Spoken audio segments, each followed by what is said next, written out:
I don't care what I don't deserve to feel this type of pain. It was so unbearable. And just every time I woke up, it was something new, something new. This was like for over a year. And I feel like I understood how people get to the point where they lose their mind. Some experts chase attention, but the smart ones build authority. You're listening to the Authority on Demand podcast, where credibility becomes your competitive advantage. Every week, we're pulling back the curtain on how founders and leaders turn expertise into inbound demand through books that position, media that converse, and strategies that actually move the needle. I'm Danielle Hutchinson, your host and Chief Creative Officer at Authority on Demand.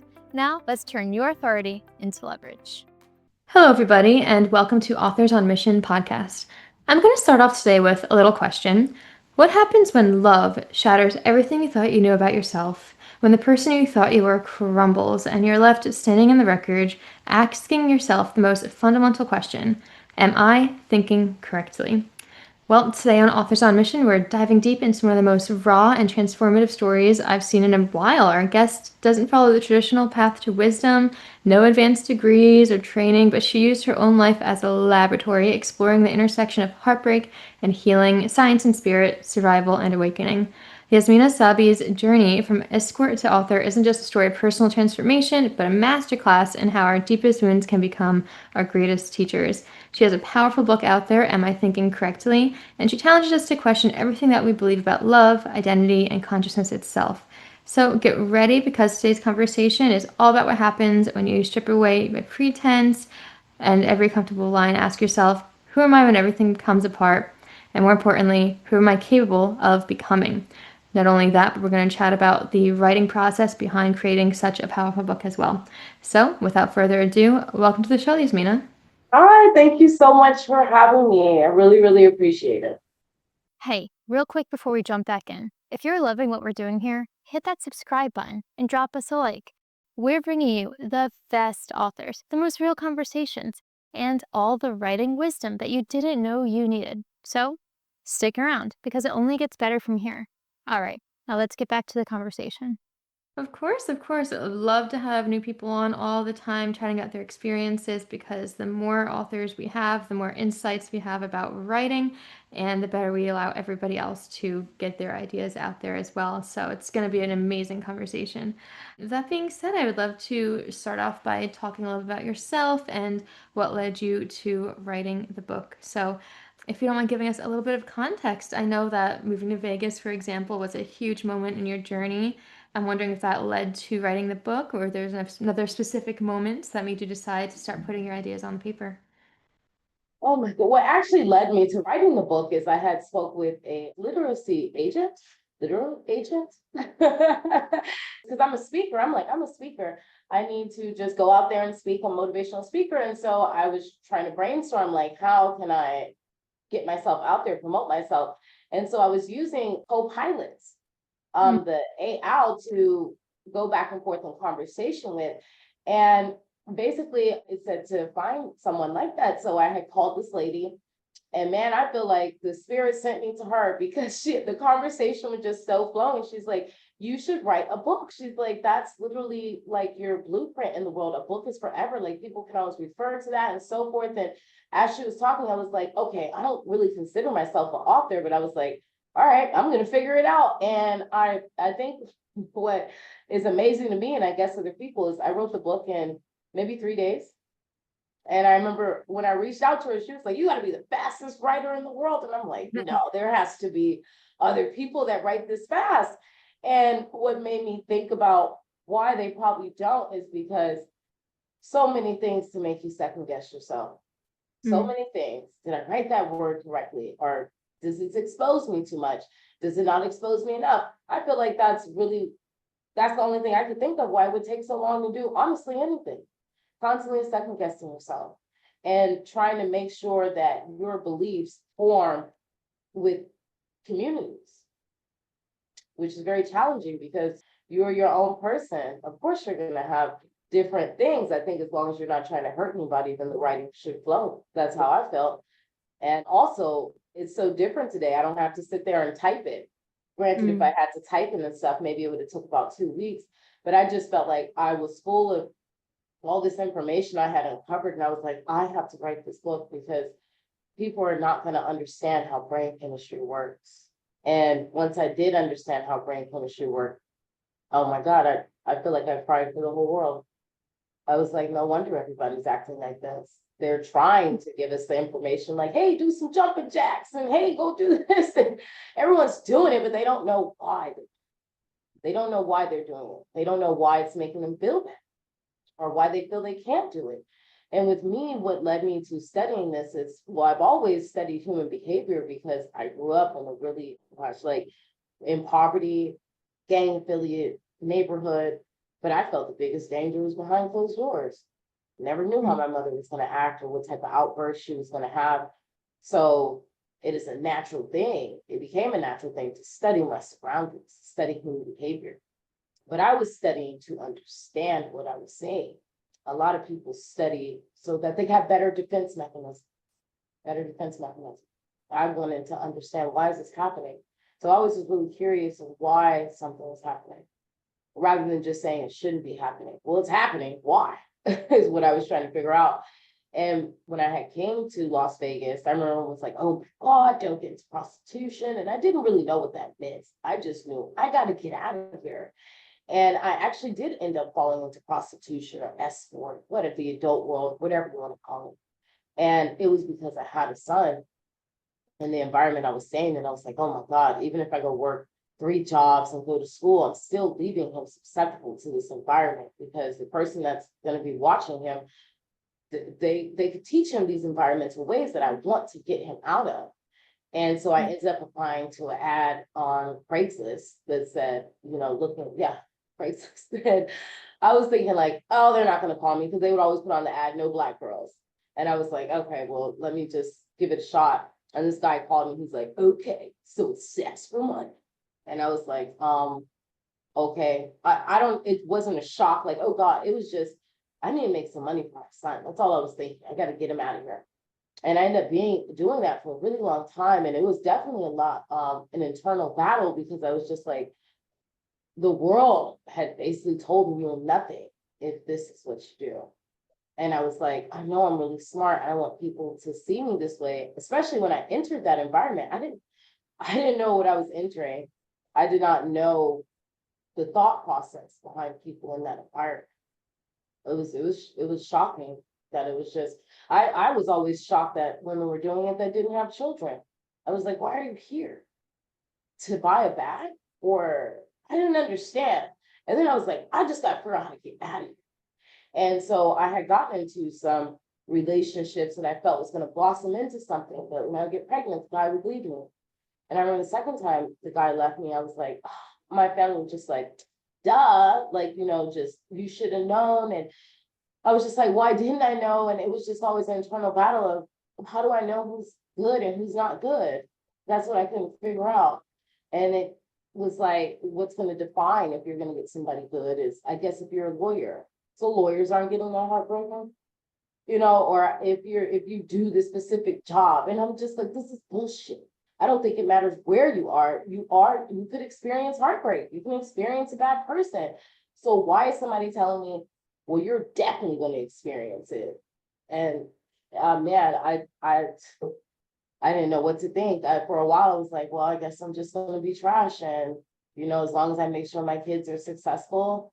And I'm sorry, I kind of got some emotion there because I've worked through that emotion, but that is what a lot of feel. As long as my kids are successful, it's fine. They don't have to respect me. I don't deserve it, because that's what society told me. And when I'm looking around, I guess that is true. But when I got close to 30, I had, I guess they call it a spiritual awakening of looking at how I was looking at my thought process. I read this book called The Secret. It was gifted to me for my birthday. And I was like, yeah, I need to change my way of thinking. And I had stopped drinking and I was exercising and I was healthy and I lost so much weight. And I was like, okay, I'm ready for a husband. Like, I have built true value in myself where I know I'm going to find somebody that is valuable. Because I heard, if you don't value yourself, you're not going to value you. So I met this man. He was older and I didn't know how much older he was. He ended up being 60. I didn't know that. He looked like 40 something. he looked young. And he basically told me, hey, I want an arrangement with you. And I was like, oh, I don't want to play that game. Because from what I seen, like my friend, she had a sugar daddy, but she was always miserable to see him. She was like, I don't want to see him. I hate him. I'm like, so what, why are you there? I was just like, don't you think there's another way? If you have to feel miserable, is the money even worth it? Like, so I just never put myself in that situation because I had plenty of men like, oh, I want to take care of you and do this. And then I find out they're married. I'm like, ew, I don't want to participate in that game. So it was just like, so I didn't know how to act. Like, it didn't bother me, or I just didn't understand. I just didn't really understand. So I didn't want that arrangement. But with this man, I was like, okay, he's in my face playing his little games, and he wasn't married. He didn't, so I was like, let's see what happens. Well, I ended up really liking him. And I told him, you don't have to give me an allowance anymore. I think we're like past that. Like, I really like you. And so we were together, and I guess there was some red flags that people would say that I didn't look at. Like, I remember one time I had blonde hair in my head, and I had my daughter in this performance thing, and I didn't like the show, and I was speaking to him, and I remember I called him and I said, yeah, they weren't listening. He was like, well, how can they respect you with that hair in your head? And I was like, what? Like, so, Yeah, so he would say things like that, but I always took time to think, is he correct? Because I was trying to keep an open mind of, I don't want to seem like, I guess I just know all the answers. And I was confused because I was like, he makes me feel good. So maybe I'm not saying something correctly, but that's just an example of things he would say to me that somebody would say, whoa, that's a huge red flag. But I just thought, maybe he's right. I don't know. I wanted to learn more. And I feel like a lot of people don't understand that when somebody is in a relationship and they stay with somebody, even though they did do something, they are trying to learn. That is literally what you're supposed to be doing as a human, learning. And somebody tells you, and then when you do get hurt, it's like, oh, well, we tried to tell you, sorry, I was having a fucking human experience. I was trying to learn for myself, And okay, I guess it turned out that way, but you shouldn't stop learning. You shouldn't stop trusting your own thought process. And so I say that to explain how I continue, because I like to learn for myself. Well, I learned. And basically the relationship had turned into like a kinky fetish. And unfortunately, I hate to say this name, but it was very similar to P. Diddy's case. And yeah, it was very similar. And I was really conflicted with that because I felt as though like, well, I guess if it makes it happy, maybe, it was kind of like, let me see what's happening here. And then not too long after, I was like, yeah, this is bullshit. I'm like, no, because something's wrong with you. And I was like, what is it? And I remember I kept pressing him, and he had told me, unfortunately, when he was 5 years old, he experienced something a child should not experience from a family member, and it was never addressed. Not who knows how long we went on. And I was like, so I said, now I'm really not doing it. I'm like, that's not coming from a curiosity place. It's coming from an abandonment place, and it's really unhealthy. And it's something that you have neglected for so many years. And I was like, oh God, how do I deal with him? Because if he's been suppressing emotion since he was that young. There's a lot of emotion he's suppressing. And I was like, oh my God, I got myself in a pickle here. I was thinking to myself. And I remember my brother, he was like, he's a trick. And I always hear this trick. I didn't understand what that meant, because I was like, when these men would give me money, I felt thankful. If I had to pay my bills, if I had to pay this, I'm like, thank God I have this money. And somebody was looking at me like, oh no, they're lesser than you because they paid you. And I'm like, oh, well, what's better for me? Somebody sitting in my face telling me I'm a nobody and I'm doing it incorrectly and they're not helping me at all. I didn't understand how to look at that person as a trick or John or whatever they were calling it. It was just like, no, they helped me, and I guess they felt I helped them, and that's the end of that. I know a lot of girls don't think like that though in that industry. So I do understand why people don't look at it as help, because they brag like, oh, I drugged them, I did them, I tricked them out of this, and that's. So what they should say is trickster. Now, if somebody would have said trickster, I would have been like, oh, somebody is trying to play with you to make you feel a certain way so they can get your money. But I didn't understand just the trick. I didn't understand that. But anyhow, what happened was I ended up getting pregnant. And this guy left. And I could not believe it. That was the biggest devastation because my kids were 11 and 10 at the time. I finally had room to go places and not have to look for a babysitter. And when I became pregnant, he left. Oh my God, I can't even explain the impact of that pain. Because I had moved out of my house, we moved to a 5-bedroom house. And then to make it worse, he told everyone he left because he was in a domestic violence relationship. And I was like, what? Can a man experience domestic violence? It was confusing to me because my dad's from Africa. I can't see my dad coming up to me and saying, I'm experiencing domestic violence. I'm sorry, and I hate to laugh, but I just don't hear that. I don't. So, but he said that is why he left, because somebody helped him realize he was in a domestic violence situation. My behavior, I would definitely yell and scream and get in his face, and I would start pushing him and would like poke his forehead, like, what are you doing? And what would lead to these outbreaks is that he didn't care about nothing I was saying. And it did feel like he tricked me. Because when I first met you, you listened to everything I said, you were so supportive. And now that we have this house and everything, it's like, shut up, I pay everything. Like, whoa. And it definitely felt like a trap because I had left my house and I had moved in this house, and I was just like, yeah, it made me angry. And unfortunately, I was in therapy and everything. I go to therapy every single week. And the therapy was not working because I was wanting to I didn't know if I wanted to hurt him, cry. I didn't know what to feel because I felt like I did everything they said. I stopped drinking. I went to therapy. I was exercising. Like, how did I still end up in this situation? Everyone's like, cuz, he's a trick and you're dumb for thinking he could really be something. I'm like, I'm sick of hearing that. I'm sick of hearing that. Like, so nothing I'm doing is the right way. And my brother, who I was trying to help at the time, I didn't know if he was on drugs or if he wasn't, but I had him around me. And his child's mother, she struggled with opioid addiction. And she was sleeping in the car with my nephew in the wintertime. And I was like, let me take care of the baby. And I was trying to help my brother, like, hey, you can get on your feet, like, do this to motivate him. I couldn't help the girl as much because I noticed that my brother and her had a really physical abusive relationship. And my brother is a man, so I don't think I have to go into details of who was the more aggressive one. And so I couldn't help the girl. I said, I don't think you should be around her. And I didn't feel like he should be around her either. She was very psychologically and emotionally abusive. It was just abuse. And they did not have anything to help them ground themselves. So anyhow, I told her I'd help her with the baby. Well, after I got pregnant and left, the person I had a child with, he was following her on Instagram. And then she was following him. And mind you, I'm pregnant and going through the emotions that he left. This is the third time I've been left.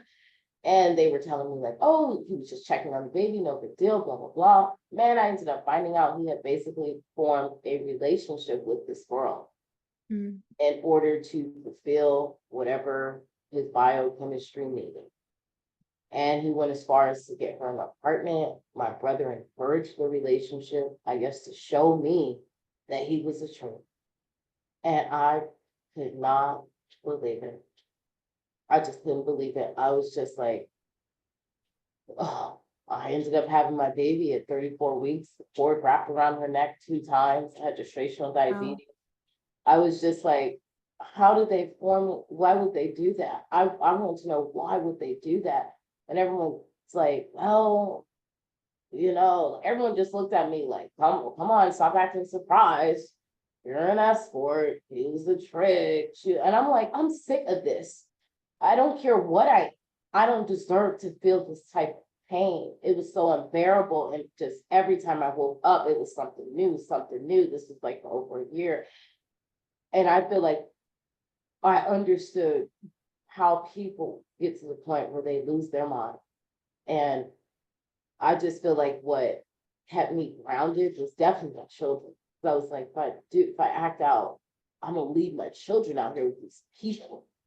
And I couldn't. I had to find grounding techniques and stay in therapy. And I swear the spirit sent all these friends I hadn't spoke to in years that all of a sudden just started calling me. Oh my God. It was just like unbearable pain. And then he was trying to get me put out of the house. I was like, what the? I'm pregnant with your child by telling them, oh, I'm in a domestic violence situation. I'm like, you're trying to kick me. And I guess what it was is how I took it is I gave you all this stuff because I thought you were going to fulfill what I felt I needed to be fulfilled in. And since you're not, I'm going to take it all. And I was like, what in the hell is going on? And I remember I had researched, I learned trauma betrayal. I had learned that expression. And I was like, how long does it take to get over that? And it said 4 to 5 years. What mother has time for that? What? Like, and then I was thinking like, oh my God, this is too much because how am I going to get another relationship? This guy pretended for like a year and a half. Then I understood how people stay in relationships for 5 years. I said, oh my God, like it just felt like everything just started clicking. I'm like, this is why all this is happening. And then I'm like, let me watch some TV to give myself a break. Huh. I was like, what the? They're normalizing this on TV. Like, this is not normal to, and then what made me angry about it is at the end of the movie, they were laughing and smiling. You guys just did all that to each other and now everyone's just all fine. This is not fine to feel this pain because what if it happens again? That's what I got scared of. What if it happens again? How am I going to handle it? And it helped me understand. I mean, I'm telling you, I understood every single category known to humankind. I understood jails, I understood psych wards, I understood mothers, I understood drugs, I understood once I felt that pain. And I said, this is what they've all felt. And I say they all felt because I was not going to normalize it. I said, if you're feeling pain, it's a shock to your body, a shock to your brain to, I feel, send a huge shockwave that you're not thinking correctly. And I'm like, what am I? So I was like, what is going on in my brain? And so I said, I'm going to go to college. I need to study what is happening in my brain. And as I started studying it, I was like, God, they make you go through so many years and give you so much money, spend so much money before they tell you the answer. And I'm like, okay, but I got a C minus, ended up losing my financial aid. I'm like, great, because I missed one project. So I'm like, okay, what do I study now? And I feel like what helped me, and this is really huge, what I'm about to say, what helped me is I finally told my brain, how do you operate? And that, I don't know where that came from, but I was just like, how do you operate? And I was scrolling through social media and I seen some random post and the lady was like, yeah, because of the instant gratification, And I'm like, instant gratification. And boy, that's the phrase that it took for me to start researching. And that's how I understood biochemistry, the gene expression that should be called the gene output, the dopamine receptors in our brain. I was like, oh my God.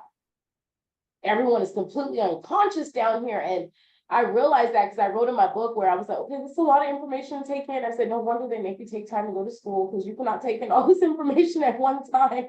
I said, now I understand why you're supposed to take time to learn this stuff. And I was like panicking. And I'm like, okay. And I just felt like the spirit telling me, like, hit some weed. I was like, ew, I don't want to do that. Like, I don't want to play with that stuff. And something was like, just hit some weed. And I don't know how to explain what happened, but when I hit that weed, I was laying on the couch and all of a sudden, I can't even think of a movie. It's, yeah, maybe 2012. I just started sitting up and it felt like 2012. I'm like, they're swimming with the sharks. They're jumping off the airplanes. And, oh my God, I'm down here. What am I doing down here? Like, I was like, oh my God, there's kids in the room. And I was just freaking out. Like, I'm not supposed to be down here. I'm feeling like, because once I understood brain chemistry, I'm like, their chemistry is so messed up. They are normalizing swimming in the ocean with the sharks. That's not normal. What blows my mind is you will call CPS on a woman for hitting her kid, but nobody called CPS for that parent putting that child out there with the sharks. That's okay. Like, what is happening? And oh my God, once I realized all this, I was like, okay, there's obviously people that probably do realize this. I think it's the billionaires. And people feel like, oh, they're all controlling us. I think that what's unfortunate is people don't feel like if they well, I want to say they are talking about it, but I don't know, for some reason, it's not captivating people. It's not captivating people, and everyone's busy blaming one another, like, you're trying to control us. It's this skin color over here, it's this religion over here, it's this person, it's that. It's like, God, they're like, who is doing this to us? It's your brain. It's your brain. Your brain is controlling you because it's looking to get high. It's trying to release drugs. And I feel like when they talk about the drugs in the brain, it sounds super fancy. People aren't grasping it. The reality and the direct point is there's drugs in your brain, and your brain is trying to figure out how to get high. That's what's happening. That's why you're like, I don't know why I did that. Your brain hijacked you so it can get high. Right. Well, Jasmina, thank you so much for sharing all that information about your story. I think it's very important that the audience gets a good understanding of who you are and where you came from and the struggles and triumphs that you've experienced throughout all of this. And by doing so, it not only allows us some insight into how you overcame it, but we can also apply it ourselves. And I can see now how your book does the same thing and offers people a path to, I guess, salvation and redemption if, going through the same kind of situations, learning to get through those difficult times. So it's great that you were able to take all that and package it into, am I thinking correctly? And I really do love how you were able to also find the right research and put it all in there so that it's very structurally sound and it just makes a lot of sense. So all this being said, I'm wondering if we can segue a little bit into the writing process itself. Obviously this comes from a lot of very personal experience, but again, you did balance it with science. And so I'm wondering if you could offer any tips to the audience today in terms of balancing such personal stories with hard facts. How did you do that? What was your experience and process like for that? I had to believe. That is the main thing. You have to believe. You have to believe. I think that's what everyone's trying to figure out. What do I believe? Well, first of all, you have to believe that you deserve a better life. You have to believe you deserve a better life. But where people get mixed up is their better life is apart. Don't confine yourself to anything. Just, I deserve happiness. How am I going to experience happiness? When you say I deserve happiness, then you will figure out what will make you happy. But if you say car will make me happy, that's how you get people all the time. These millionaires come out and say, that car didn't make me happy. Yeah, because you confined yourself to what you believe was happiness. Ask yourself, how can I feel happiness? And what's going to happen is you're going to get all these flashbacks of why, all the things you did that was wrong, all these people's voices, and you have to put that out your head. You have to say, I'm here for a reason, I'm here for a purpose, and I should not feel pain. And somebody's going to tell you, well, we've been having pain. Oh, well, that's your story, and it's going to end with me. I don't deserve pain, and I'm not going to normalize it. And I'm going to figure out how my brain operates. And my goodness, everyone's scared of the robots, but guess what? They're here.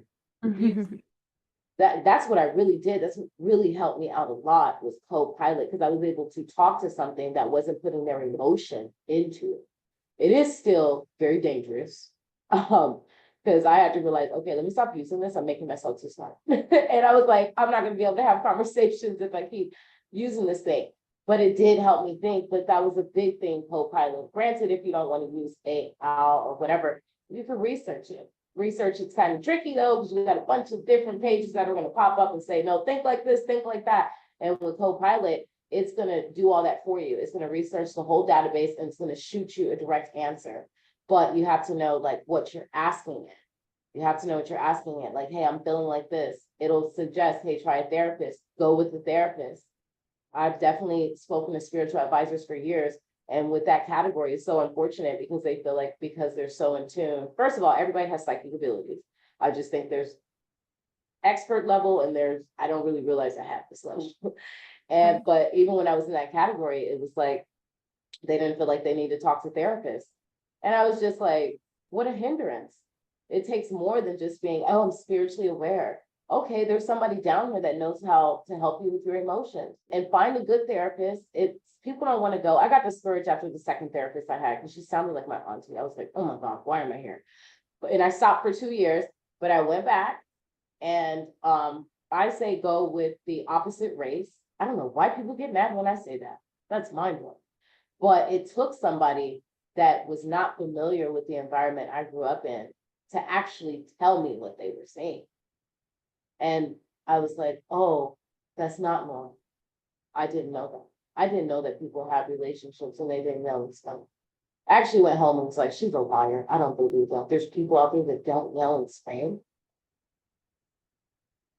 Yeah, no, I get it. And well, first off, I think it's really powerful that you're able to use the AI tools. Just kind of segueing back to that, that's a big topic these days, and you use Copilot to put this all together. I'm wondering, it's a big topic right now, a debate. Should we be using AI to write? Should we not?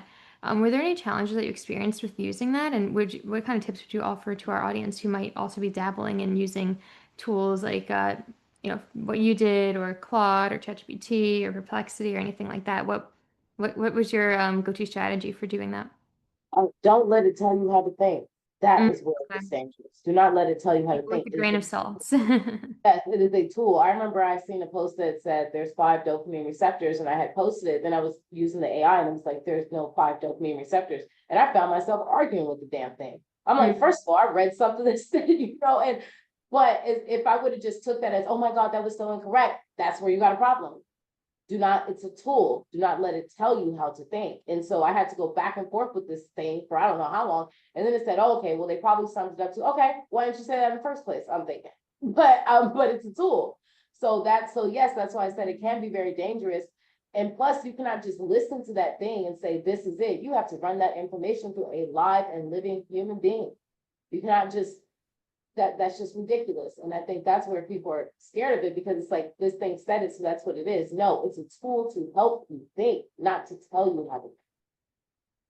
And that's exactly. what people need Yeah, to realize. yeah, you got to take it with a critical mind, kind of like how you've been preaching to us this whole time. You can't just take things for granted. You got to look at it another way and think, how do I want to think of this, right? And use it for information, use it as a tool, like you said, and a guide. So it's Yes. great that you have that good perspective on it as you want to publishing your book. Now that you have this book out, what's next for you in life? Do you have another book in mind? Perhaps create any coaching? What's next on your radar? I know your mission is not yet over. You have much more to come. My mission is to tell everybody what I'm saying. And based on social media, it's going viral, but they're not happy about it. But I'm like, that's what I'm saying. And this is what I think. And I don't want to tell people how to think. I want to help you think. And so I do make a lot of videos that they call controversial, but I'm like, I don't even get it. I'm just saying what I'm saying. And somebody's telling me you shouldn't be saying that. What? I shouldn't be sharing my experience, but it's thought provoking. It's sending a shock to the brain to question everything that it knows. And the information that I'm talking about, I feel like if a healthcare provider, maybe educated people, I don't even know who could say, of course I see what she's saying. But my point is to amplify what I'm seeing, because I want people to stop and think. Nobody's thinking. They said the brain runs on 90% autopilot. That's Mhm. dangerous. No wonder all these things are happening. But it's to invoke thought. So that's what I'm definitely on a mission to do, is to invoke thought, because everyone keeps saying, what are they distracting us from? You're distracted from your children. That's what everyone is distracted from, is the children. And I'm gonna keep speaking until history comes out. Oh my goodness, there's no more, the foster care workers have no more children. That's how long I'm gonna keep speaking, because it's gonna take words to invoke thought. I don't think as far as writing another book, I'm still studying people. I want to see how they react to the first book. And then once I see how they react, then I'll know what to write in the next book. But I don't have a plan of what to say next. I'm still studying live Under- human behavior. That's what I'm studying, live human behavior, because I don't know, those books are probably outdated now. Like, I need to see what's happening today. Right, right. So basically, still learning, continuing to expand your knowledge, and continuing to spread your word as well. I think those are all incredible things and very noble pursuits too. But of course, you've have mentioned a couple of times throughout this podcast about you do have your social media presence, amazing ways for us to get in touch with you. What are these handles, and how can we best go ahead and follow and keep up to date? Yes, on Instagram, I'm noticing it's going viral on its own. Thank goodness, because I was using TikTok, and that's such limited reach, which is okay, because that's a weapon. that TikTok. I'm sorry, it feels that way. Brain chemistry is high and it's psychological. People can't even put it down. They don't know why. Because your brain chemistry is speeding up. Like it's needing a quick dopamine hit. So I'm glad it's taken off on Instagram because it's a little bit slower. But Instagram, I will direct people to. It's my first name and then an underscore, my last name, and then all at the end. Because to me, the spirit said its name is all, which is great because I actually took time to ask one day. We were never taught that. I'm like, what is the spirit's name? And it said all. And I said, that sounds correct because that's the biggest thing everybody is fighting over, the correct name.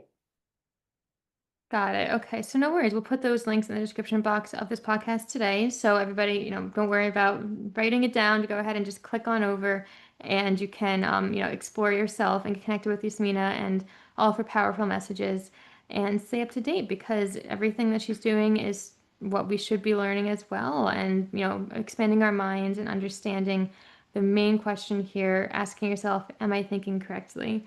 It's not the title of Jasmina's book. It's an invitation for you to really think about your own patterns and your own wounds and your own potential for transformation. So, Jasmina, this is all amazing stuff. It's been a pleasure speaking with you today and learning a bunch about you and your thoughts and your recommendations for us. It's been a true joy. Thank you. I really appreciate that because I'm so excited for people to just stop and think. Stop and think. Yeah, just have to start thinking and doing it correctly, of course, as the title of the book is.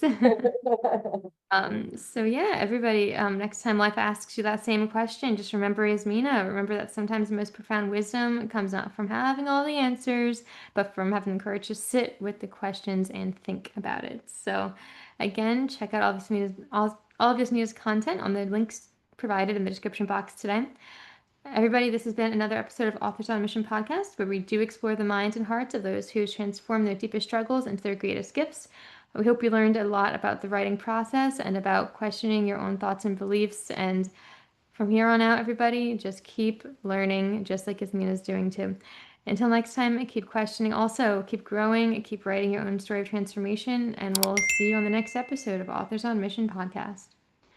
That's a wrap on another episode of the Authority on Demand podcast. If today's conversation sparked something in you, don't keep it to yourself. Share this episode with a founder or leader who's ready to stop being the best kept secret in their industry. If you want to turn your expertise into inbound demand, head to authorityondemand.com to see how we help clients go from unknown to in demand.